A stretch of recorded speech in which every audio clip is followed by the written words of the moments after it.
এই এলাকায় তার সেখানে এমপি ছিল। এখন আশরাফের নেতৃত্বে আরেকটা মিছিল আসছে। আশরাফের জন্য আমরা সবাই একটা করতালি দিই। আশরাফের বাড়ি জালালপুর, কিন্তু সে একজন লন্ডন থেকে একজন প্রবাসী। আমি লন্ডনীদের একটা এবং ইউরোপ থেকে যারা আসছে তাদেরকে একটু পরিচয় করে দিব, তাদের লিস্ট আছে। আমি এই কথা বলে শেষ করতে চাই যে আমাদের আজকে আমাদের নেত্রী, ওনার জন্য আমরা অন্তর থেকে আমরা দোয়া করবো, তারেক রহমানের জন্য আমরা দোয়া করবো এবং আজকে আমাদের এই এলাকাবাসীর জন্য দোয়া।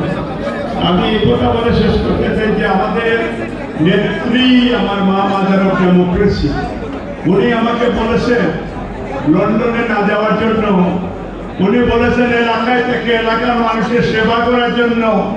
আপনারা রাজি আছেন তো? আলহামদুলিল্লাহ। আমি আমাদের